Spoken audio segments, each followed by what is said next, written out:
இனி summer holidays கண்ணு கால் GT ஹாலிடேஸ்க்கு பண்ணு.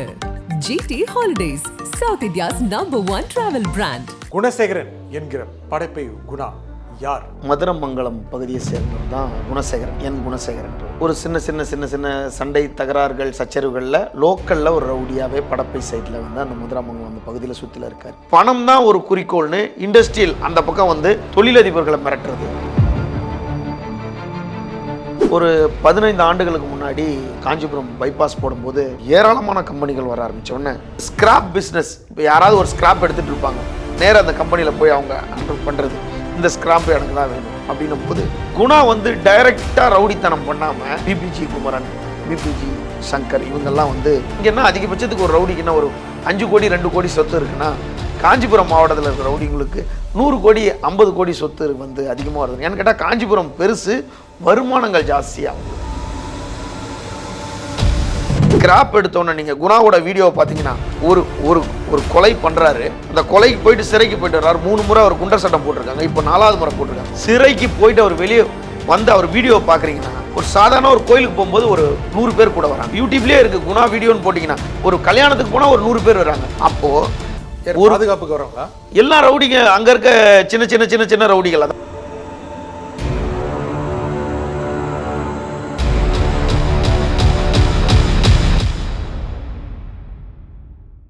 வணக்கம் ஆகாயம் தமிழ் நேயர்களே. படைப்பை குணா என்ற ரவுடியின் பின்னணி என்ன? உண்மையில் எவ்வாறு சமூக விரோத செயல்களில் அவர் ஈடுபட்டார்? இதை பற்றி பேசுவதற்காக சமூக ஆர்வலர் பத்திரிகையாளர் திரு விமலேஸ்வரன் இங்கு வந்திருக்கிறார். வணக்கம் திரு விமலேஸ்வரன் சார். குணசேகரன் என்கிற படைப்பை குணா யார்?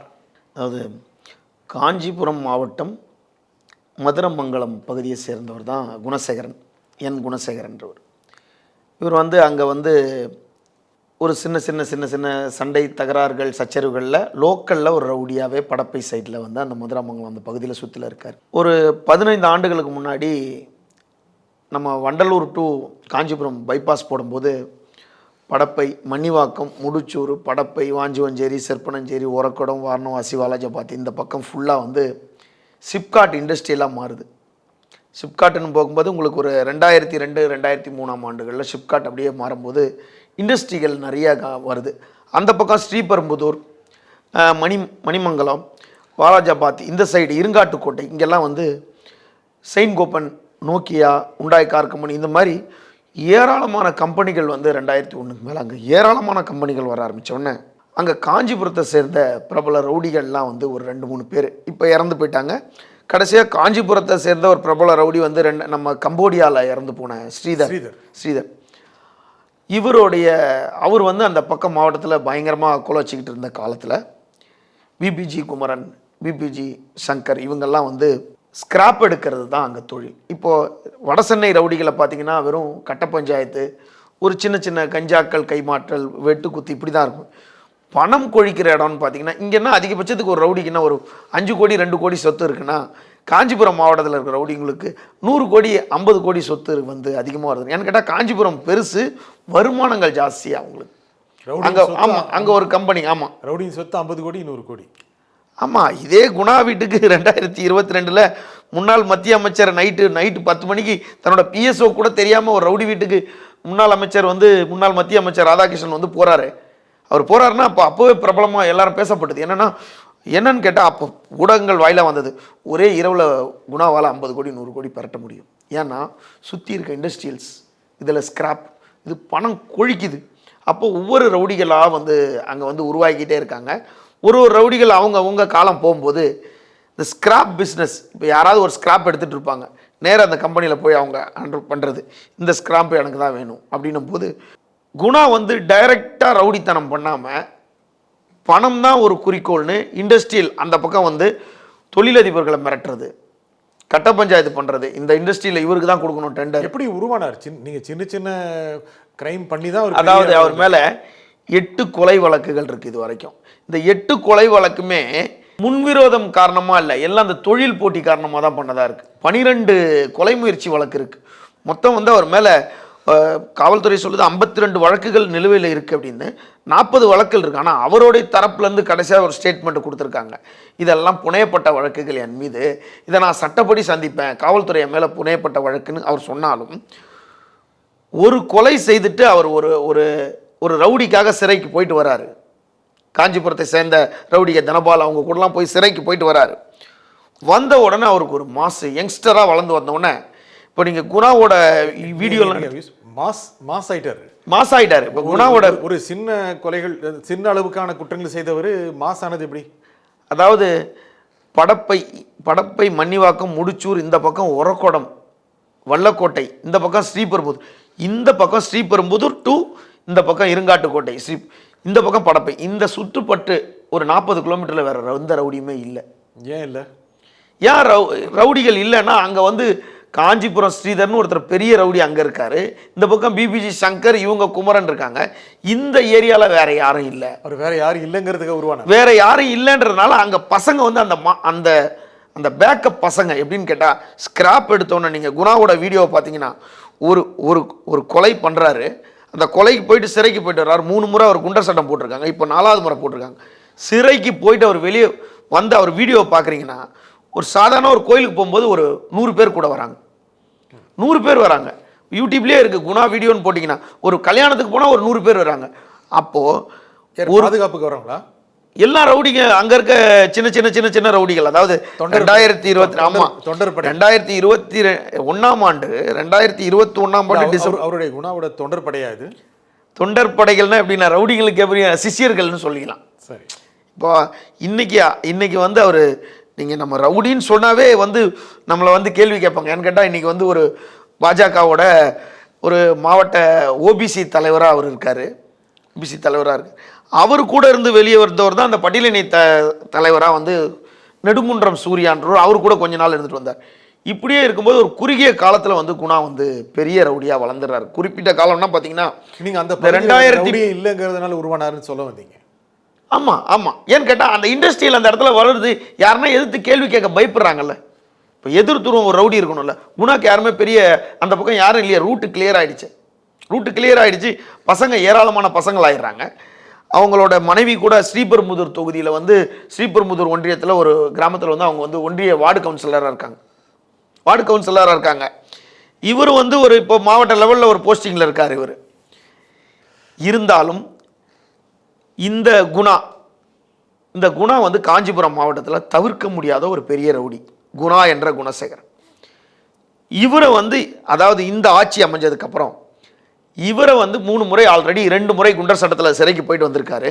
இந்த ஆட்சி வந்ததுக்கப்புறம் 2021ஆம் ஆண்டு ஏடிஎஸ்பி வெள்ளதுரையை வந்து அவரை வந்து தனிப்பட்டை கொண்டு கொட்டத்தை அடக்கணும்னு சொல்லிட்டு அவர் துப்பாக்கி எடுத்துட்டு சுத்தம் போது பார்த்தீங்கன்னா, காஞ்சிபுரத்தில் பயந்து போய் குணா வந்து அப்ஸ்காண்ட் ஆகுறாரு. குணா பயப்படுறாரு. பயந்து தான் வந்து என்ன பண்ணுறாரு, வெள்ளதுரைக்கு பயந்து தான் நவம்பர் மாதம் 2022ஆம் ஆண்டு காஞ்சி சைதாப்பேட்டை நீதிமன்றத்தில் சரணடைகிறார். ஒரு கோயிலுக்கு போனாவே 100 பேர் வருவார்னு சொன்ன குணா வந்து பயப்படுவாரு. எவ்வளோ பெரிய ரவுடி உயிருக்கு போயிடுவாங்கல்ல சார், எவ்வளோ பெரிய ரவுடி உயிருக்கு போயிடுவாங்க, சாவுக்கு போயிடுவாங்கல்ல. அப்போ ஜெயிலுக்கு பயப்படாத ரவுடி கூட சாவுக்கு போயிடுவாங்கல்ல. அப்போது 2022ஆம் ஆண்டு நவம்பர் மாதம் சைதாப்பேட்டை நீதிமன்றத்தில் வந்து அவர் சரணடைகிறார். யார்? இந்த வெள்ளதுரை ஏடிஎஸ்பி வெள்ளதுரைக்கு பயந்து சரணடைகிறார். சரணடைந்து அவர் மேலே குண்டர் சட்டம், 3வது முறை குண்டர் சட்டம் போடுறாங்க. நீங்கள் 3வது முறை குண்டர் சட்டம் போடுறதா சொன்னீங்க. முதல் தடவை போட்டதால ஏன் அது முழுக்க தண்டனையாக மாறல? ஏன் இங்கே வந்து கன்வீட் ஆகலை? என்ன ரீசன்? ஏன்னு கேட்டால், குண்டர் சட்டம் போடும்போது ஒரு ஈஸியாக வந்து ஒரு 4 வழக்கு இருந்தால் குண்டர் சட்டம் போட்டுருவாங்க. அந்த வழக்கு ஒரு 4 வழக்கு இல்லை 5 வழக்கு இருந்தால் போதும். அதுக்குண்டான செக்ஷன், போதுமான செக்ஷன் இருந்தால் போதும். அரசு ஊழியரை படி செய்யாமல் விடுறது, பொது சொத்துக்கு குந்தகம் விளைவிக்கிறது, அப்படின்ற ஒரு அச்சுறுத்தலை ஏற்படுத்துறது, கொலை முயற்சி பண்ணுறது. அப்போது குணா மேலே ப்ரீவியஸ் கேஸஸே ஒரு 30-40 கேஸ் இருக்கும்போது ஈஸியாக வந்து இந்த ஒரு குண்டாசை வந்து உடனே ஒரு கலெக்டர்கிட்ட, காஞ்சிபுரம் போது கலெக்டர் தான், கலெக்டர்கிட்ட ரெஃபர் பண்ணி உடனே ஒரு கேஸில் உள்ள தள்ளின அடுத்த 4வது 5வது நாளே குண்டாஸ் போட்டுருவாங்க. ஏன்னா அந்த கேஸில் அவங்க பெயிலில் வந்துடக்கூடாதுன்னு உடனடியாக ஒரு குண்டாஸ் புக்கு ரெடி பண்ணி போட்டுருவாங்க. ரிலீஸ் ஆயிடுறாங்களே. அந்த குண்டாஸ் போடுற, அதாவது 1000 பேருக்கு குண்டாஸ் போடுறாங்கன்னா அதில் ஒரு 700 பேர் வந்து 700லேருந்து 800 பேர் வந்து குண்டாஸ் வந்து முழுமையாக ஒரு ஆண்டு அவங்க சிறையில் இருக்கிறதில்ல சார். போர்டுலேயே வெளியே வந்துடுவாங்க. போர்டுன்றது 45 days. 45 டேஸ்க்கு அப்புறம் அவங்கள போர்டு கூட்டிகிட்டு வருவாங்க கலெக்டரேட்டுக்கு. அவ்வளோதான். அவங்க ப்ரீவியஸ் கேஸில் வந்து இந்த சிறையில் அடைக்கப்பட்ட கேஸில் எல்லாத்துலேயும் பெயில் வாங்கி வச்சுருந்தாங்கன்னா குண்டாஸ் உடஞ்ச உடனே வெளியே வந்துடுவாங்க. குண்டாஸ் பாஸ் ஆனோடனே வெளியே வந்துடுவாங்க. வெளியே வராதவங்க தான் அப்புறம் ரெட்டுக்கு வருவாங்க. ரெட்டுன்னும் போது 8 மாதம் முடிஞ்சு அவங்க ரெட்டுக்கு கொண்டு வரும்போது அவங்க அதில் வெளியே வரலாம். இல்லைன்னா 1 ஆண்டுகள் கம்ப்ளீட் பண்ணி தான் வெளியே வரணும். அப்போது நீங்கள் இவ்வளோ பெரிய ஒரு ஆள் பலம் மிக்க ஒரு ஆள் வந்து 2001 மத்திய அமைச்சர் அங்கே அவங்க வீட்டுக்கு போகிறாரு ஒரு இரவு. 2022 வந்து அவர் வந்து சைதாப்பேட்டை நீதிமன்றத்தில் சரணடைகிறாரு. அவருக்கு ஒரு குண்டர் சட்டம் போடுறாங்க. ஏண்டா குணாவை பற்றி நிறையா பேர் பேசினால குணாவை பேர் குணாவோட பிகினிங் அவர் வந்த விதம்னு பார்த்தீங்கன்னா அவர் வந்த விதம் பெருசாக எதுவும் கிடையாது. ஆள் கடத்தல், கட்ட பஞ்சாயத்து, தொழிலதிபர்களை மிரட்டி பணம் வாங்கிறது, இதுதான் அவருடைய வேலையாக இருக்குது. அவர் மேலே ஏராளமான வழக்குகள் நிலுவையில் இருக்குன்னா எங்கெங்கண்ணா இருக்குன்னா ஸ்ரீபெரும்புதூர், சுங்குவாஞ்சத்திரம், ஒரகோடம், மணிமங்கலம், கூடுவாஞ்சேரி, பாலூர் காவல் நிலையங்களில் அவர் மேலே ஏராளமான வழக்கு இருக்குது. மோஸ்ட்லி பார்த்தீங்கன்னா கூடுவாஞ்சேரி அருகே இப்போ கூட அவரை கைது பண்ணியிருக்கிறது என்னென்னா, இப்போது அவரை கைது பண்ணியிருக்கிறது வந்து ஒரு சுங்குவாஞ்சத்திரத்துக்கு அப்புறம் பிள்ளை சத்திரம்ன்ற ஒரு கிராமத்தில் ஒரு இரும்பு கடை வந்து நடத்துகிறவர் வந்து மிரட்டி கத்தியை காட்டி மிரட்டி கத்தி முனையில் 10,000 ரூபா கேட்டார்ன்றதுக்கு இதற்கு ஒரு வாரம் முன்பு தான் வந்து அவங்க தரப்பில் ஒரு பேட்டி கொடுக்குறாங்க. என்னென்னா எங்கள் மேலே காவல்துறை புனையப்படுது அப்படின்றாங்க. இப்போது ஒரு மனைவி வந்து ஒரு ஸ்ரீபெரும்புதூர் ஒரு ஒன்றிய கவுன்சிலராக இருக்காங்க, வார்டு கவுன்சிலராக இருக்காங்க. இவர் வந்து ஒரு பெரிய கட்சியோட ஒரு ஓபிசி அணி தலைவராக இருக்காப்புல. ஒரு மத்திய அமைச்சர், இவங்க முன்னாள் மத்திய அமைச்சர் இவங்க வீட்டுக்கு வந்துட்டு போகிறாங்க. அவ்வளோ பேரை இவரை தெரியும் போது டிசம்பர் 3 அன்னைக்கு கடந்த டிசம்பர் 3 அன்னைக்கு ஒரு பிள்ளை சத்திரத்தில் ஒரு இரும்பு கடை அதிபர்கிட்ட 10,000 ரூபா கேட்டு மிரட்டினாரு அப்படின்றது முழுக்க ஜோடிக்கப்பட்ட பொய் வழக்குன்றது தெளிவாக தெரியுது. அவர் சொன்ன மாதிரி காவல்துறை புனையப்பட்டிருக்குன்றது அவர் சொன்னது வந்து இது 100% எல்லாருக்குமே தெரியும். நீங்கள் ஒரு சாதாரண ரவுடி வந்து ஒரு போலீஸ்காரங்க ஸ்கிரிப்ட் எழுதும்போது சில தவறு பண்ணிடுறாங்க. காரில் போயிட்டு இருந்தாரு, காரை நிப்பாட்டிட்டு பைக்கில் வந்து சைக்கிளில் வந்தவரை மிரட்டி 1000 ரூபா மிரட்டினாருன்றதுலாம் அந்த மாதிரி இருக்குது. குணா வந்து ஒரு 10,000 ரூபா கேட்டார் அப்படின்னு. குணா 10 லட்சம் கேட்டு மிரட்டி இருந்தாலே யோசனை பண்ணலாம். 10 கோடி கேட்டு மிரட்டினாதான் வந்து அது உண்மையாக இருக்கும். இதற்கு பிறகு பார்த்தா 10 கோடிக்கு மிரட்டுற ஒரு 10,000 கேட்டு மிரட்டினார் அப்படிங்கிறது அவருக்கே அவமானமாக இருக்கும். அவருக்கே அவமானம். அதாவது நீங்கள் வேற கேஸ்லேயே அதாவது அவர் உள் மனசை சொல்லியிருக்கோம். ஏன்னா நீங்கள் வேற கேஸ்லேயே அரெஸ்ட் பண்ணுங்க 10,000 ரூபாய்க்கு. ஏன்டா எல்லாருக்குமே தெரியும் இது புனையப்பட்ட வழக்கு அப்படின்னு சொல்லிட்டு. இதுல அவ்வளோ பெரிய ரவுடியை நீங்கள் சொல்கிற மாதிரி 10,000 ரூபாய் கேஸில் அந்த கேஸில் தான் டிசம்பர் 3 அரெஸ்ட் பண்ணி அவர் காஞ்சிபுரம் கலெக்டர் கிட்ட வாங்கியிருக்காங்க. இதில் இமேஜே கெட்டு போயிருவேன். இப்போதான் நம்ம விஷயத்துக்கே வரோம். என்னென்னா இமேஜ் கெட்டு போயிடுச்சு. அதுதான். ரெண்டாவது, இந்த தனிப்படைக்கு வந்து காஞ்சிபுரத்துக்கு பார்த்தீங்கன்னா ஐஜி ஒருத்தர் இருப்பார். ஐஜி வந்து அவர் வந்து மேலாட்டத்தில் தான் இருப்பார். டிஐஜி அப்படின்னு பார்த்தீங்கன்னா பொன்னி ஐபிஎஸ் இருப்பாங்க, பொன்னி ஐபிஎஸ். அதுக்கப்புறம் எஸ்பி அப்படின்னு பார்த்தீங்கன்னா டாக்டர் சுதாகர்னு ஒரு எஸ்பி இருப்பார். அதுக்கப்புறம் ஏடிஎஸ்பி அப்படின்னு பார்த்தீங்கன்னா துப்பாக்கி துப்பாக்கியை வச்சுக்கிட்டு இரவு முழுவதும் தமிழ்நாட்டில் இருக்க ரவுடிங்கெல்லாம் சுட்டு ஒரே நேரத்தில் எல்லாத்தையும் முடிச்சிட மாதிரி வேகமாக வந்து ஆனஸ்ட்டாக அப்படியே வந்து பில்டப்லாம் கொடுத்த வெள்ளதுரை ஏடிஎஸ்பி. அதற்கு கீழே நீங்கள் வெள்ளதுரைக்கு கீழே பார்த்தீங்கன்னா டிஎஸ்பி யாருன்னு கேட்டால் சந்திரதாசன் அப்படின்னு ஒரு டிஎஸ்பி சார். இது வந்து இவர் கைதிக்கு பின்னணி என்ன நடந்திருக்கு அப்படின்னா இது யாருக்குமே தெரியாத விஷயம். டிசம்பர் 3 அவர் கைது பண்ணுறாங்க. டிசம்பர் 1 ஒரு கூட்டம் நடக்குது காஞ்சிபுரத்தில். வந்து காஞ்சிபுரம் எஸ்பி ஆஃபீஸில் ஒரு கூட்டம் நடக்குது. எஸ்பி சுதாகர் தலைமையில் ஒரு கூட்டம் நடக்குது. இந்த கூட்டத்தில் வந்து என்ன பண்ணுறாரு, காஞ்சிபுரம் டிஎஸ்பி கேட்குறாரு, ஏங்க உங்கள் லிமிட்லேயும் நிறைய கேஸு குணா பேரில் இருக்குது, படப்பை சைட்லேயும் குணா பேரில் இருக்குது, அந்த சைட்லேயும் நிறையா கேஸு கூடுவாஞ்சேரி சுங்குவாஞ்சத்தெல்லாம் இருக்குது, காஞ்சிபுரம் உங்கள் லிமிட்லேயே இருக்குது, ஏன் நீங்கள் வந்து அவரை கைது பண்ணலை அப்படின்னு ஃபார்மாலிட்டிக்கு சுதாகர் கேட்குறாரு. எஸ்பி சுதாகர் கேட்குறாரு. யார்கிட்ட கேட்குறாரு, காஞ்சிபுரம் டிஎஸ்பி ஜூலியஸ் சீசர்னு ஒருத்தர் இருக்கார், அவர்கிட்ட கேட்குறாரு. ஜூலியஸ் சீசர்கிட்ட கேட்குறாரு.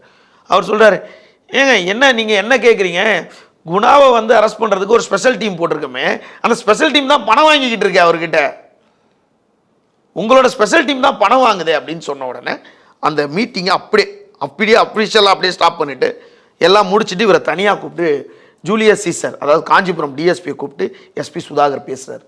என்ன சார் இந்த மாதிரி ஏன் இந்த மாதிரி சொல்கிறீங்க? ஆமாம் சார், உங்கள் ஆளுங்க பணம் வாங்குறாங்க ஸ்பெஷல் டீமில். ஓகே நான் ஸ்பெஷல் டீமை கலைச்சிடுறேன்னு சொல்கிறார் சார். அன்னைக்கு தான் சொல்கிறாரு, ஸ்பெஷல் டீமை கலைக்க சொல்கிறார் 2ஆம் தேதி. சரி கலைச்சிடுறேன் அப்படின்றாரு. கலைச்ச உடனே ஓகே நான் கலைச்சிட்டேங்க, புதுசாக ஃபார்ம் பண்ணலான்னு சொல்லிட்டு எல்லாருக்கும் வெளியே தெரிய ஆரம்பிச்சிடுச்சு. என்ன பேசிக்கிறாங்கன்னா ஒரு ஐஎஸ் கிட்ட கேட்குறாரு, எஸ்பி சுதாகர். அப்போ ஐஎஸ் சொல்கிறாங்க, இல்லை சார் எஸ்பி சுதாகருக்கு வந்து ஆல்ரெடி பார்த்தீங்கன்னா அவருக்கு ஒரு ஸ்கிராப் பிஸ்னஸ்லாம் பார்ட்னர்ஷிப்பில் போயிட்டுருக்கு. பார்ட்னர்ஷிப்பில் ஸ்கிராப் பிஸ்னஸ் போயிட்டுருக்கு. காரணம் என்னென்னா கடந்த 3 ஆண்டுகள் அவர் காஞ்சிபுரத்தில் இருக்கார். இப்போ ஸ்கிராப் பிஸ்னஸை புதுசாக யாரும் எடுத்து பண்ண முடியாது சார். இப்போ நம்மளுக்கே ஒரு இன்ஃப்ளூயன்ஸ் இருந்தால் கூட ஒரு கம்பெனியில் போய் ஒரு ஸ்கிராப் எடுக்க முடியாது. நம்ம மேன் பவர் வேணும், கம்பெனி வேணும், எங்கே வாங்கணும் எங்கே விற்கணும் அதை பற்றி தெரியணுன்றது. சப்கான்ட்ராக்டாக நம்ம வேணால் மிரட்டி கிரட்டி குணா போன்ற நபர்கள் மிரட்டி இவங்ககிட்ட கொடுத்துட்டு இந்த நான் 10 ரூபாய்க்கு எடுத்தேன் உனக்கு 6 ரூபாய்க்கு தரேன் எனக்கு, இதுதான். அது இல்லாமல் கம்பெனிக்கிட்டையும் ஒரு அமௌண்ட் வாங்குறது, இதுதான் குணா பண்ணிக்கிட்டு இருந்தார். அப்போது இந்த டிஎஸ்பி சுதாகர் வந்து இந்த பணத்தில் குணா கூட ஒரு ட்ராவலில் இருக்கார். எஸ்பி சுதாகர் வந்து ட்ராவலில் இருக்கார். இது வந்து ட்ராவல் இருக்காருன்னு ஸ்கிராப் எடுக்கிறது, ஸ்ரீபெரும்புதூர் சுங்குவாஞ்சத்தில் ஸ்கிராப் இவருக்கும் ஸ்கிராப் பிஸ்னஸ் இருக்குது. இவரோட ஸ்கிராப் பிஸ்னஸை விரிவுபடுத்த தெரிந்தவர்கள் மூலமாக, ஆமாம் தெரிந்தவர்கள் மூலமாக இவருக்கு எஸ்பி சுதாகருக்கு ஸ்கிராப் பிஸ்னஸ் இருக்கனால இவர் வந்து கடந்த ரொம்ப நாட்களாக வந்து கிருஷ்ணகிரிக்கு இவர் வந்து அங்கே விரிவுபடுத்துறதுக்காக கிருஷ்ணகிரிக்கு இவர் கேட்டுட்டு இருக்காரு, டிரான்ஸ்ஃபர் கேட்டுட்டு இருக்காரு. ஆனால் இவர் கிருஷ்ணகிரிக்கு போடலை, இவர் கிருஷ்ணகிரிக்கு டிரான்ஸ்ஃபர் போடவே இல்லை. இந்த நேரத்தில் எல்லாருக்கும் தெரிஞ்சு போச்சு நம்ம உடனே அரெஸ்ட் பண்ணி ஆகணும் அப்படின்ட்டு. நைட்டோட நைட்டாக 2ஆம் தேதி இரவு முடிஞ்சால் 3ஆம் தேதி குணாவை அரெஸ்ட் பண்ணிட்டாங்க. யார் பண்ணது? யார்?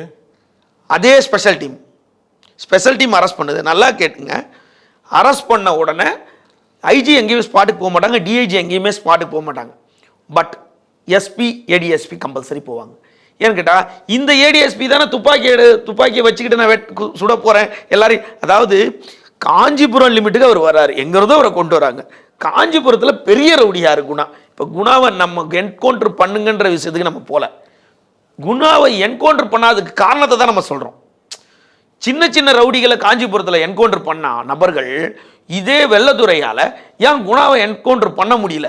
ரொம்ப பலம் பொருந்தியவராக இருப்பார். பலம் பொருந்தியவரார். காரணம் என்னன்னா குணாவை அரெஸ்ட் பண்ணும்போது தான் குணா வந்து போதையில், நம்மளுக்கு வந்த ஆதாரப்பூர்வ தகவல் அடிப்படையில் குணா போதையில் இருந்த மாதிரியும், அவர் வந்து இல்லை சார் இவ்வளோ நாளாக வந்து என்கவுண்டர் பண்ணுறாங்க என்னை பண்ணக்கூடாதுன்றதுக்காக இந்த மாதிரி எஸ்பிக்கு ஏடிஎஸ்பிக்கெலாம் பெரிய அளவில் பணம் கொடுத்துக்கிட்டு இருந்தேன்றதை அவர் வெளிப்படையாக சொல்லிடுறார். இதை வந்து டிஐஜி கிட்ட இந்த டிஎஸ்பி இருக்கார் பார்த்தீங்களா, டிஎஸ்பி சந்திரதாசன்றவர், சந்திரதாசன் வந்து டிஐஜி கிட்ட இன்ஃபார்ம் பண்ணுறாரு. டிஐஜி உடனே மேல் இடத்துக்கு இன்ஃபார்ம் பண்ணுறாங்க, நோட்ஸ் போடுறாங்க. பல லட்சம் ரூபாய் பல கோடி ரூபாய் நான் கொடுத்துருக்கேன் அப்படின்னு சொல்லிட்டு குணாவே ஸ்டேட்மெண்ட் கொடுத்துட்டார். இப்போது இவ்வளோ பெரிய ரவுடி இதெல்லாம் உண்மையாக இருக்குன்றது எதை வச்சு நம்மளால் சொல்லணும்னா, கொலை கேஸில் உள்ள போல, கோர்ட்டில் வாரண்ட் ஆனதில் உள்ள போல, கோர்ட்டில் வந்து எந்த கேஸ்லையும் நான் ஆஜராகலை, நான் போய் நான் அப்பியரன்ஸ் ஆகாதனால எனக்கு கோர்ட்டில் வாரண்ட் போடல, போலீஸில் சம்மன் கொடுத்து சம்மனை நான் இஷ்யூ பண்ணலை, இல்லை ரோக்கலில் அடிதடி பண்ணல, எதுவுமே பண்ணல, 10,000 ரூபாய் கேட்டு ஒரு இரும்பு கடைக்காரரை மிரட்டினார்னு இவ்வளோ பெரிய ரவுடியை, அதுவும் ஒரு ஸ்ட்ரீட் ரவுடி கிடையாது, ஒரு A++ ரவுடி, 1906 ரவுடிகள் இருக்குன்னு இவர் தான் சொல்கிறாரு. யார்? 2022ஆம் ஆண்டு ஜனவரியில் இதே நபர் தான் சொல்கிறாரு. ரவுடிஸ் இன் சென்னை காஞ்சிபுரம் 1960 ரவுடிஸ் இருக்காரு. அந்த 1960ல் அந்த 60ல் 6 பேர் தான் வந்து இந்த குணா. அப்போ குணாவை வந்து நம்ம ஏன் என்கவுண்டர் ஏன் பண்ணலைன்னு நம்ம கேட்கல, பண்ண சொல்லலை. குணாவை பண்ணாததுக்கு காரணம் என்னன்னா அவர் வாயாலே சொல்லிட்டார். இதன் விளைவாக குணாவை கைது பண்ண ஒரு வாரத்திலேயே ஒரு 48 ஐபிஎஸ் ஆஃபீஸர்ஸ் ட்ரான்ஸ்ஃபர்ஸ் வருது. அந்த 48 ஐபிஎஸ் ஆஃபீஸர்ஸ் ட்ரான்ஸ்ஃபரில் அந்த சுதாகர் மாற்றப்படுறாரு. இது மேலிடத்துக்கு தெரியுது. ஏன்ட்டா குணா பல பேர் நம்ம பல ஊடகங்களில் என்கவுண்டருக்கு பணம் வாங்குறாங்க, அதை நம்ம ஆதாரப்பூர்வமாக தெரியலனா கூட இந்த விஷயத்தை நம்ம வலுவாக வந்து சொல்கிறதுக்கு காரணம் என்னென்னா, குணாவே ஸ்பெஷல் டீம் கிட்ட சொன்ன மாதிரி ஸ்பெஷல் டீம் அதை எவிடன்ஸாக ஆக்கி டிஎஸ்பி கிட்ட கொடுத்ததாகவும், டிஎஸ்பி சந்திரதாசன் கிட்ட கொடுத்தாங்க. சந்திரதாசன் ஃபார்வர்ட் டு எஸ்பி மேலே சொன்னோன்னே எஸ்பி கிட்டே போய் கொடுக்க முடியாதுல்ல, ஏடிஎஸ்பி மேலேயும் எஸ்பி மேலேயும் சொல்லும் போது அவங்க 2 பேர்கிட்டே கொடுக்க முடியாதுல்ல. அதனால் இந்த டிஎஸ்பி என்ன பண்ணுறாரு, நேராக வந்து டிஐஜி கிட்ட சொல்கிறாரு. டிஐஜி இன்ஃபார்ம் பண்ணுறாங்க, ஐஜிக்கு இன்ஃபார்ம் பண்ணுறாங்க. ஐஜி வந்து உடனே மேலே இடத்துக்கு இன்ஃபார்ம் பண்ணிட்டார். இதற்கெல்லாம் பின்னணி வந்து நம்ம சட்டம் ஒழுங்கு பல ரவுடிகளில் வந்து பெரிய ரவுடிகள் நம்ம ஏற்கனவே பேசியிருக்கோம். பெரிய ரவுடிகள் ஏற்கனவே வந்து ஒரு கேஸில் வாரண்ட் ஆகி சிடி மணி சிறைக்கு அடித்தாங்க. அப்புறம் சிடி மணி வெளியே வந்துட்டார். வெளியே வந்து 20-25 நாள் ஆயிடுச்சு. இப்போ ஒரு 3 மாதத்துக்கு அப்படியே அமைதியாக இருக்கும். குணா அப்போ சொல்கிறாரு, ஒவ்வொரு முறையும் என்னை என்கவுண்டர் பண்ண எனக்கு லிஸ்ட் எடுக்கும் போதே எனக்கு சொல்லுவாங்க. அப்போ நான் பணம் கொடுப்பேன். அப்போ ஒரு 3-6 மாதத்துக்கு இந்த பக்கம் வந்துடாத, இது கொஞ்சம் ஓயிட்டுன்னு சொல்லிடுவாங்கன்னு குணாவே ஸ்டேட்மெண்ட் கொடுத்துருக்காரு. இதே பல எஸ்பிக்களுக்கு பல எஸ்பிக்கள், அதாவது ஒரு எஸ்பி 2 எஸ்பி இல்லை, பல எஸ்பிக்களுக்கு இன்னைக்கு ஆதரவு தரதை ஒரே ஒரு நபர் யாருன்னு கேட்டால், பல எஸ்பிக்கள் அவரோட வீட்டு வாசலை போய் நிற்கிறாங்க. ஏடிஜிபி அட்மின் மிஸ்டர் அருண் இருக்கார், அருண் ஐபிஎஸ் இருக்கார். அவருடைய கேம்ப் கிளார்க், அது போலீஸ் கூட கிடையாது, கேம்ப் கிளார்க், ஐயப்பன் பேர் கொண்டவர். அவர் பாவம் ஏடிஜிபி அருண் மேலே ஒரு குட் புக்கில் இருக்கார். இன்றைக்கி கவர்மெண்ட் கிட்டையும் காவல் டிபார்ட்மெண்ட்லேயும் ஒரு ஹானஸ்ட்டாக அவர் வந்ததுக்கப்புறம் ரவுடிங்கில் ப்ரூஃபில் எல்லார் மேலேயும் புகார் சொல்கிறீங்க. இல்லை, என்ன ப்ரூஃபில் எல்லார் மேலே புகார் சொல்கிறேன்னா, இன்வெஸ்டிகேஷனில் தான் நம்ம சொல்கிறோம். இன்வெஸ்டிகேஷனில் தான் சொல்கிறோம். அவங்க தான் இன்வெஸ்டிகேட் பண்ணிக்கணும். குணா சொன்னார், ஸ்பெஷல் டீம் கிட்ட குணா சொல்லிட்டாரு. இப்போது ஏன்னா போலீஸில் ஒர்க் பண்ணுறவங்களை பற்றி அவங்க போய் அவங்க வாசல் நிற்கிறாங்க அப்படின்னு நீங்கள் என்ன ப்ரூஃபில் நீங்கள் அந்த மாதிரி ஊடகத்தில் ரொம்ப சாதமாக சொல்கிறீங்களா? சரியாது இல்லை, அதை ஏடிஜிபி அருண் தான் அதை வெரிஃபை பண்ணணும். அவர் தான் அதை நம்ம சொல்லியாச்சு. அவருடைய ஆஃபீஸில் இருக்க ஐயப்பன் ஏன்டா அவர்கிட்ட பணம் கொடுத்தவங்கள நிறைய பேர் சொல்லியிருக்காங்க.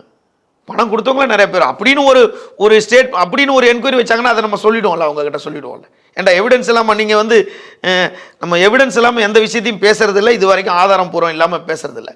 ஏன்ட்டா பல பேர் பணம் கொடுத்தவங்களே நம்மக்கிட்ட சொல்லியிருக்காங்க. இதெல்லாம் ஏடிஜிபி அட்மின் பேர், அவர் பேர் லாண்ட் ஆர்டர் ஏடிஜிபி அவர் பேரை கேடும்போது அவருடைய பார்வைக்கு இந்த விஷயத்தை நம்ம புகுத்துறோம். இப்போ குணா இப்போ ஒரு பவர்ஃபுல் பொசிஷன் தான் இருக்காரு, ஜெயிலில் பவர்ஃபுல் போஸ்டிங்கில் இருக்காரு. பவர்ஃபுல் போஸ்டிங் இப்போ பூந்தமல்லி கிளைச்சேரையில் இருக்கிறாரு. கட்சியிலேருந்து அவரை நீக்கலை, கட்சியில் தான் அவர் இருக்கிறாரு. அவர் இந்த குண்டர் சட்டம் இப்போ போட்டுட்டாங்க. இப்போ டிசம்பர் 3ஆம் தேதி அவரை கைது பண்ணிட்டு குண்டர் சட்டத்தை அடுத்த ஒரு டிசம்பர் இன்னைக்கு இந்த 2-3 நாளில் போட்டிருப்பாங்க. போட்டால் கூட இன்னொரு அடுத்த மாதம் பிப்ரவரி எண்டுலாம் அவர் வெளியே வந்துடுவார், இல்லை மார்ச் ஃபர்ஸ்ட் வீக்கில் வெளியே வந்துடுவார். மறுபடியும் அவருடைய பணி தொடரும். மறுபடியும் அவருடைய பணி அவருடைய, அதாவது அவரை என்ன சொல்கிறாங்க, அவர் தரப்பில் என்ன சொல்கிறாங்க, அதாவது குணா தரப்பில் சொல்கிறதுனா எந்தவித தவறும் நாங்கள் தவறு செய்யலை, இது எல்லாமே அனைத்து வழக்குகளும் என் மீது புனையப்பட்டது, காவல்துறைப்படி பொய் வழக்கு போடப்பட்டது, சட்டப்படி என்னோடய வழக்குகளை நான் சந்திப்பேன் அப்படின்னு குணா தரப்பில் அவங்க சொல்கிறாங்க. உயிர் பயத்தை காட்டி தான் அவங்கக்கிட்ட பணம். இதுக்கு ஒரு உதாரணம் போதுமே. 10,000 ரூபா குணா மிரட்டினார்னா எப்படி, எந்த லாஜிக்கில் 10,000 ரூபா மிரட்டி ஒரு இரும்பு கடைக்காரரை 10,000 ரூபாய்க்கு மிரட்டினார்ன்ட்டு எந்த லாஜிக்கில் சொல்லுவாங்க அவர் மேலே? அதுவும் இல்லாமல் ஜெயிலுக்கு போன பிறகு அந்த பகுதியில் அவருடைய வேலையை யார் செய்வாங்க? அவர் பேச்சை கேட்பாங்களா? ஜெயிலிருந்தே நடவடிக்கை எடுத்துகிட்டு இருப்பாரா? ஆக்ஷன் இருக்குமா? ஜெயிலு ஆக்ஷன் எடுத்துகிட்டு இருப்பாரா? கண்டிப்பாக நீங்கள் சரியான கேள்வி கேட்டீங்க. கண்டிப்பாக அவருடைய வேலை செய்கிறதுக்கு அவர்கிட்ட நிறைய ஆட்கள் இருக்காங்க. ஜெயிலிருந்தே ஆப்ரேட் பண்ணுவார், ஜெயிலிருந்தே ஆப்ரேட் பண்ணக்கூடியவர் தான். என்கிட்ட அந்த தொகுதியில் அவங்க தன்னோட மனைவி வேட்பாளராக நிற்கும் போது பெரிய கட்சிகள் திமுக அதிமுக அதை விட அதிகமாக வாக்கு வாங்கினவங்க. அவங்க செல்வாக்கு ஜாஸ்தியாக இருக்கவங்க. நீங்கள் ஏன்னு கேட்டால் குணாவுக்கு மேன் பவர் ஜாஸ்தி. மேன் பவர் அப்படின்றது அவர் வந்தாவே பின்னால் 100 பேர் வருவாங்க. நம்ம இதெல்லாம் எவிடன்ஸ் எதுவுமே தேவையில்லை. யூடியூப்ல போய் படப்பை குணான்னு போட்டால் போதும். படப்பை இது எந்த எவிடன்ஸ், படப்பை குணானா போட்டால் ஒரு 100 பேரோட வருவார். ஒரு காரில் ஏறும்போது ஒரு 100 பேரோட வருவார். பெரிய படை போல இருக்கு, பெரிய படை குணாவோடது. அதனால இப்போ உளவுத்துறைன்னு ஒன்று இருக்கு தனியா. என்ன குணா மறுபடியும் வெளியே தன்னுடைய செல்வாக்கை நிலைநாட்டுவாரா, தன்னுடைய பணிகளை தொடருவாரா, இல்ல வேற விதமா டர்ன் எடுக்கக்கூடிய வாய்ப்பு இருக்கா? கண்டிப்பா அவர் பிப்ரவரி மாதம் வந்துருவார். வந்த உடனே அவர் இந்த எலெக்ஷன் காரணம் காட்டி போர்டில் ஒன்றும் நிற்காது, குண்டாஸ் போர்டு நிற்காது. 45 நாள் அவருடைய வெளியே வந்தவுடனே அவரை திரும்பவும் தேர்தல் காரணத்தை காட்டி அவரை சிறைக்கு அனுப்பலான்ட்டு பார்ப்பாங்க. ஏன்னு கேட்டால் அடுத்து தேர்தல், நாடாளுமன்ற தேர்தல் இல்லை, அந்த டைமில் முன்னெச்சரிக்கை நடவடிக்கை குந்தகம், அரசுக்கு பொதுமக்களுக்கு குந்தகம் விளைவிப்பார்னு சொல்லிட்டு ரவுடிகளை கைது பண்ணும்போது அவரையும் கொண்டு வருவாங்க. இதை ஏன் அப்படி சொல்கிறேன்னா, 2 ஆண்டுகளுக்கு முன்னாடி நீதிமன்றத்தில் அவங்கள மனைவி சென்னை உயர்நீதிமன்றத்தில் அவங்க வழக்கு போட்டிருக்காங்க. எப்படின்னா, என் வீட்டுக்காரை கொல்ல என்கவுண்டர் பண்ண போகிறாங்கன்னு போடும்போது அந்த வழக்கு நீதிமன்றம் தள்ளுபடி பண்ணுச்சு. இப்போது நம்ம ஆதாரம், எந்த ஆதாரத்தை நீங்கள் சொல்கிறீங்கன்னு கேட்கும்போது, ஏடிஜிபி அவர் விசாரிக்கும் போது அவர் உளவுத்துறை ஒன்று இருக்குது, கமிஷனர் உளவுத்துறை ஒன்று இருக்குது, செந்தில்வேலன் அவருடைய கண்ட்ரோலில் உளவுத்துறை இன்டெலிஜென்ட் ஒன்று இருக்குது. இந்த எல்லா இன்டெலிஜென்ஸும் எல்லா டிஸ்ட்ரிக்ட்லையும் எஸ்பியை கண்காணிக்கிறதுக்கு ஒரு இன்டெலிஜென்ஸ் இருப்பாங்க. அது வந்து முன்னாள் நம்ம கமிஷனர் பீரியடில் சென்னையில் ஒரு ஐஎஸ் லெவல் 1 லெவல் 2 இருப்பாங்க. நீங்களே பார்த்துருப்பீங்க காவல் நிலையத்தில் லெவல் 1 லெவல் 1ன்றவங்க அந்த காவல் நிலையத்தை பற்றி நேராக வந்து மேலதிகாரிக்கு சொல்லி அவர்கிட்ட இருந்து இன்னொரு அதிகாரிக்கு சொல்லி இன்னொருத்தர்கிட்ட போகும். இந்த லெவல் 2ன்றவங்க என்ன தெரியுமா, அவங்களுக்கு நடுவில் 2 பேர் தான் டேரெக்டாக கமிஷனருக்கு போயிடும். இது இல்லாமல் இந்த இன்டெலிஜென்ஸ் இருக்குங்களே, இந்த இன்டெலிஜென்ஸை இவங்க சைடில் என்ன பண்ணுவாங்க, எஸ்பியை கண்காணிக்கிறதுக்கு ஒரு இன்ஸ்பெக்டர் இருப்பார். அவர்கிட்ட கேட்டிங்கன்னா இவங்க இந்த அதிகாரியை குணா யாருக்கெல்லாம் பணம் கொடுத்தேன்னு சொல்கிறாரோ அவங்கெல்லாம் ரொம்ப தங்கமானவங்க மாதிரி ரிப்போர்ட் போட்டுக்கிட்டே இருப்பார். ஏன்டா அவங்க தனியாக அங்கே எஸ்பி ஆஃபீஸ்லேருந்து அவங்களுக்கு மாத சம்பளம் தனியாக ஒன்று கொடுத்துருவாங்க. இது ப்ராக்டிக்கல். அது மாதிரி நடந்துக்கிட்டு இருக்குது. இந்த எஸ்பியும் இருந்த சரவணனும் இவர் சுதாகரும் வந்து அங்கே இருக்கவங்களுக்கு சரி கட்டிக்கிட்டு தான் இருந்தார். இப்போ வெளியே வந்துட்டு மறுபடியும் குணா எலெக்ஷனுக்கு முன்னால் இவ்வளோ பேர் வரா உள்ளே போக விட மாட்டாங்க. ஏன்னு கேட்டால் பாஜக தரப்பில் வந்து ஒரு மிகப்பெரிய ஒரு பதவியை கொடுத்துருக்காங்க. கொடுத்ததுக்கு காரணமே என்னன்னா எலெக்ஷன் வேலை பார்க்கறதுக்காக தான் அவருக்கு அந்த பொறுப்பை கொடுத்துருக்காங்க. அவர் சேவை நாட்டுக்கு தேவை. ஆமாம், அவர் அதாவது நெடுங்குன்றம் சூர்யாவையும் குணாவையும் எதற்கு பாஜகவில் சேர்த்தாங்கன்னா அந்த பக்கம் காஞ்சிபுரம், செங்கல்பட்டு, திருவள்ளூர், திருக்கலிக்குன்றம் அந்த பக்கம் வரைக்கும் மேன் பவருக்காகவும் கூட்டம் சேர்க்கறதுக்காக தான். அதனால இந்த எலெக்ஷன்ல இவங்க 2 பேரும் ஜெயிலில் இருங்க, நாங்கள் எலெக்ஷன் நடத்தணுன்றதுக்காக கண்டிப்பா கிடையாது. இந்த எலெக்ஷனுக்கு இவங்க வெளியே இருப்பாங்க செல்வாக்க வளர்க்கறதுக்காக. ஆமா, செல்வாக்க வளர்க்கறதுக்காக தான். அந்த பக்கம் வேற தேடி அவங்கள ஒண்ணுமே இல்லை. நான் எதுக்கு ஆதாரம்னு கேட்டா, குணான் நீங்க போட்டிங்கன்னா போதுமே, மத்திய அமைச்சர் அவங்க வீட்டில் போயிட்டு அவங்க ஹாலில் நின்று ஒரு ஃபோட்டோ கொடுக்குறதெல்லாம் இருக்குமே முன்னாள் மத்திய அமைச்சர். ஏன்னு கேட்டால் அங்கே இருக்கவங்கள லெட்டர் பேடில் கூட பிபிஜி குணசேகரன் அப்படின்னு போட்டு இவரை வந்து நாங்கள் வந்து ஓபிசி தலைவராக நாங்கள் நியமனம் பண்ணுறோம் தானே அறிக்கையே கொடுத்துருக்காங்க. இப்போ அந்த அளவுக்கு அந்த பக்கம் ஒரு பாஜக மாவட்ட மாநில தலைவர் வராரு அப்படின்னா ஃபுல்லாக பேனர் வைக்கிறது, ஒரு கூட்டத்துக்கு க்ரௌடு காட்டுறது அப்படின்ற வேலையை செய்யறதுக்கு தானே அவர் வச்சுருக்காங்க. ஆனால் திருந்தி வாழ்வதற்கான வாய்ப்புகளை காவல்துறை தருமா? இல்லை, திருந்தி வாழ்கிறதுக்கான வாய்ப்பை காவல்துறை தந்தாலும் இவங்க திருந்துறாங்களான்றது கேள்வி தானே. இவங்க திருந்துறாங்களா ஏன்னு கேட்டால் பெரிய லெவலில் பணம் பார்த்தவங்க, பெரிய லெவலில் ஏன்னு கேட்டால் அந்த பக்கம் பெரிய பெரிய இண்டஸ்ட்ரி சும்மா கட்ட பஞ்சாயத்து பண்ணி 5000 10,000 1 லட்சம் 2 லட்சம் வாங்குறது கிடையாதுல்ல. ஒரு ஸ்கிராப்னு ஒரு லோடு ஏற்றும் போதே பல கோடி ரூபாய் ஏறுது. 10% கமிஷன்னாவே எத்தனை லட்ச ரூபா ஆயிடுச்சு. 20% கமிஷன்னா அப்போ கம்பெனி சைட்லேயும் வாங்குவாங்க, ஸ்கிராப் எடுக்கிறவங்க சைட்லேயும் வாங்குவாங்க. உள்ளே இருக்க மேன் பவரும் இவங்களது. எங்களுக்கு அதெல்லாம் கிடையாது, இந்த மாதம் எனக்கு இவ்வளோ வந்துடணும் அப்படின்னு கேட்டு வாங்குறது வேற. எந்தெந்த கம்பெனியில் நமக்கு ஸ்கிராப்பு கொடுக்கலையோ அந்த கம்பெனியில் மிரட்டி வாங்குறது. ஏன்டா எல்லா கம்பெனிலையும் இவங்க குணாக்கு பயந்துருவாங்கன்னு கிடையாதுல்ல. எதிர்கட்சியில் இருக்கவங்களும் ஒரு டெண்டர் எடுத்துருக்கலாமே, அப்போ அவன் தரமாட்டேன்னு சொல்லுவாங்கல்ல, அப்போ அவனுக்கு உயிர் பயத்தை காட்டுவாங்கல்ல. குணாவோட வளர்ந்த அந்த பக்கத்தில் இருக்க ரவுடிகள் வந்து அந்த ஸ்ரீதர் இறந்ததுக்கு அப்புறம் தனியா அப்புறம் அந்த அவங்க இன்னும் 2-3 பேர் அப்படியே அவங்களுக்குள்ள சண்டை போட்டு ஒதுங்கினோன்னா அந்த இடத்த வந்து போய் ஸ்ட்ராங்காக பிடிச்சிட்டாப்ல குணா. இப்போ நெடுங்குன்றம் சூர்யா வந்து அந்த பக்கமே போக முடியாது, இண்டஸ்ட்ரி நிறுவனங்களில் போய் ஸ்கிராப் எடுக்க முடியாது. ஏன்டா குணாக்கம் அவருக்கு பகையாயிடும். இந்த பக்கம் வேணா ரவுடித்தனம் பண்ணிக்கிட்டு கட்ட பஞ்சாயத்து பண்ண அவரும் வந்து இப்போ ரவுடினா இவங்கெல்லாம் சொல்ல முடியாது. இப்போ இவங்கெல்லாம் தலைவர் ஆகிட்டாங்க, அரசியல் கட்சி தலைவர் ஆகிட்டாங்க. அதனால் குணா வந்து இந்த மாதிரி ஆட்கள் இந்த மாதிரி பின்னணியில் வந்த ஒரு குற்ற செயலில் ஈடுபட்டவர் தான். அவர் 3 முறை குண்டர் சட்டம் போட்டு இப்போ 4வது முறை கைது பண்ணியிருக்காங்க. இந்த 4வது முறை கைதிக்கு உண்டான பின்னணி என்னன்றதை நம்ம இந்த காணொலி மூலிமா சொல்லணும்னா, அவர் எதனால் ஒரே ஒரு குழந்தை கூட தெரியும் இவ்வளோ பெரிய ரவுடி, 10 காரில் வர ரவுடி ஒரு சாதாரண ஒரு இரும்பு கடையில் போய் 10,000 வாங்கியிருப்பாரா? அப்போ கேள்வி இருக்கும். அந்த இடத்துல இருக்க எஸ்பி ஏடிஎஸ்பி எல்லாரையும் சுட்டு பிடிக்கணுன்ற வந்தவர், அப்படியே பெருசாக தரன்னு வந்தவர், ஏன் அவரை சுடலை? ஏன் அவரை சுட்டு பிடிக்கல? அதே படப்பில் தானே இருந்தார். ஏன் அவரை பிடிக்கல? ஏன் அவரை சுடலை? ஏன் அவர் இவர் வந்தவொடனே ஏன் சரண்டர் ஆனார்? நீதிமன்றத்தில் போயிட்டு சரண்டர் ஆகிட்டு வெளியே வந்தோடனே இப்போ எதுக்கு அந்த கூட்டம் நடந்த மறுநாளே அவரை பிடிக்கணும்? அதுவும் அதில் கேள்வி என்னன்னா, இவ்வளோ 2 வருடமா அவரை தேடி பிடிக்கணும் சுடணும்னு சொல்லிக்கிட்டு இருந்தவங்க எஸ்பியும் அவரை பிடிக்கும்போது ஸ்பாட்டுக்கு வரல, ஏடிஎஸ்பியும் அவங்கள ஸ்பாட்டுக்கு வரலன்னு இதெல்லாம் நம்ம சொல்ல தேவையில்லை.